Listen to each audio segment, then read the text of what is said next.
Welcome to Stories Podcast. I'm your host, Amanda Weldin. Today's story is called Robin's Egg Blues, an adaptation of a classic fable written for you by Daniel Hinds. Thanks! Enjoy the episode! Robin's Egg Blues.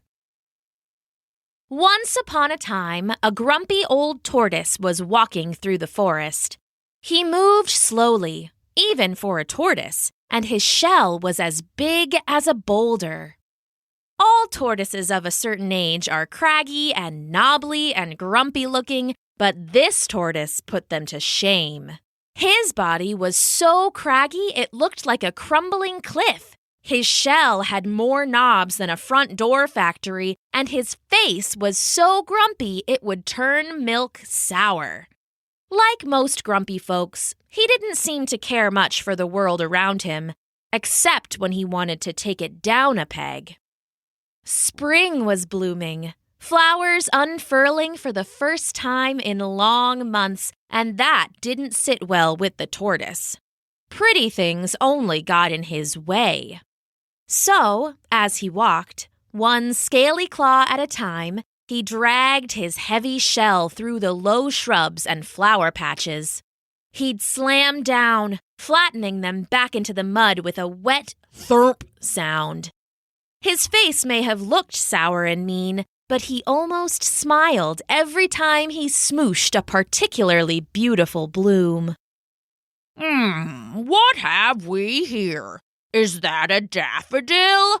More like a daffodon't, he'd croak, and then thump through with his shell. Thump. Oh, is that a lilac? Or is it a lie lacks the strength to not get smooshed? Thump, thump, thump. On he went until all that was left was a tulip, bobbing beautifully in the breeze. Thought you could escape, did you, tulip? Come back when you're a three-lip, then maybe we'll talk, ha ha ha.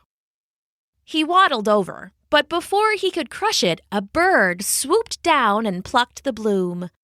With a flutter of wings, she hefted it back to her nest on a nearby dogwood tree. Hey, what's the big idea? The tortoise called. That flower was mine! The bird, a chubby little mother robin, peeked down from the edge of her nest. Was it? Oh, I'm sorry. It looked like just the thing for my home. I can drop it back down if you needed it to. Oh. She trailed off, noticing all the new spring flowers smooshed into the mud. Were you going to crush it? Well, what business is that of yours, young lady? What I choose to smoosh is up to me, the tortoise said, happy to have something new to grumble about. And what home are you talking about? That looks like a pile of twigs to me. I can see how it may look that way, said the robin. But these are all very nice twigs, and I've got some softer grass at the bottom, and I've actually built it very sturdily. Thanks for your concern, though. Bah! replied the tortoise, barely listening. How can it be very nice when it's all just stuff you picked up from the ground? I see twigs, grass, a little branch, and the flower you stole from me. Stole? asked the robin indignantly. I'm sorry, but you can't steal a wildflower in the forest. It's growing there for anyone. I happened to get it first. And wait a minute, but you were just going to, what did you say, smoosh it? You were just going to smoosh it anyway. Fine, keep the flower. Maybe it will improve your sad little house made from dirty straw. Dirty? said the robin, puffing herself up.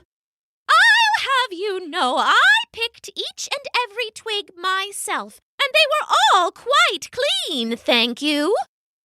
The old tortoise harumphed. Bah! They're twigs. Your house is basically just a pile of rubbish." The robin whistled, but didn't let herself get mad. She knew an old grump when she met one, and they weren't worth the energy it took to be upset. "Whatever you say, tortoise," she called down. "I'm sure your house is much nicer." The tortoise let himself show the barest, tiniest, itsy-bitsiest hint of a smile.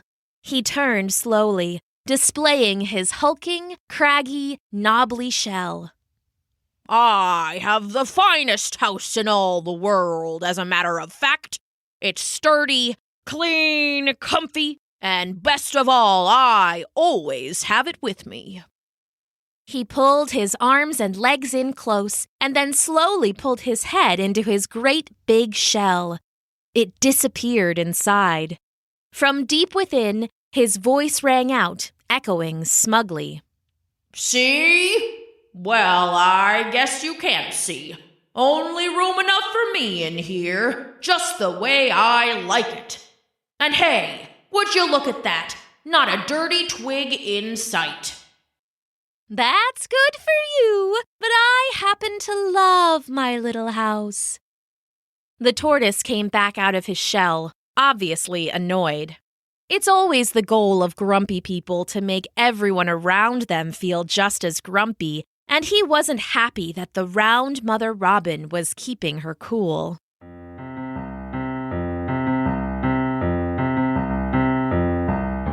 "A house should be a striking place, just see me and behold. With regal knobs my sturdy shell is worth its weight in gold. A house should be a private place with zero room for guests. You may call them visitors, but ma'am, I call them pests. A house should be a tidy place, clean for all to see, even though the only seer seeing it is me. A house should be pristine, preserved, and dirt don't try to trace. A place for every little thing and each thing in its place." "I'd rather enjoy my time and clean up when I'm done. What good's a house if it can't house your fun?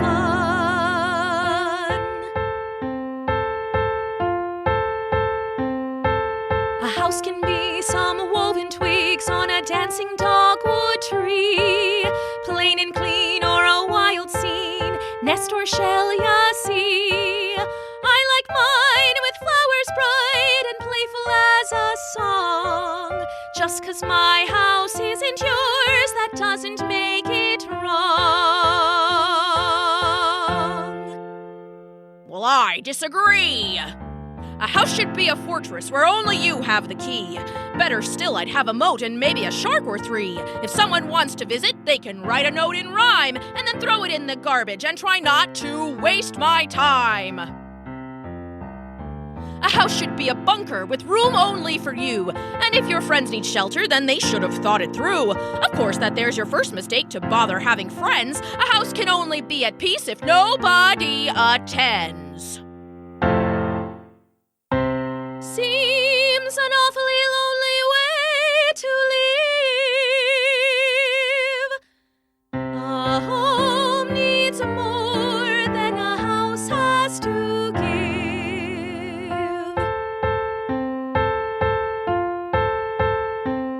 And a home is what I want. I've family on the way. Some cooing little lovelies that should be here any day. So big or small, tidy or not, I'm happy with my nest. With room for friends and family, I'm feeling truly blessed. I'll keep my company, you keep your alone.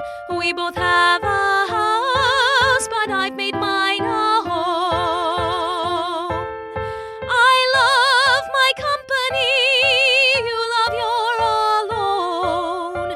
We both have a house, but I've made mine a home. The tortoise sputtered and would have blushed if he wasn't cold-blooded. Well, I guess it's fine then. For a bird, of course. Of course, said the robin. You could come visit any time, Mr. Tortoise. I love having visitors. The tortoise harumphed again and then stomped away. He had better things to do than listening to the inane tweetings of some bird, he told himself. He had flowers to smoosh, weather to complain about, and other very important tortoise business that a bird couldn't hope to understand. The mother robin watched him go. Once he was gone, she flew down and rescued a few more flowers from the mud. They were a little dirty, but she cleaned them with her wings and some rainwater that had pooled between two stones. Nearly good as new, she flew them back up to her nest and laid them carefully among the pale blue eggs that sat cozied in the bed of straw and grass. They shone in the sun like gemstones, and the mother robin treated them just as preciously. Each one was carefully checked and rechecked, settled and resettled, until the doting mother was sure they were as warm and comfortable as possible. "Soon, babies," she cooed, settling her warm, feathery weight onto her eggs. "Mama will meet you soon." As she sat on her babies, she let herself drift off in the sun, chuckling as she remembered that old tortoise. The old grump, she thought. He can keep his giant shell, his great big house. For her, there was no house finer than the one she and her family called home. The end.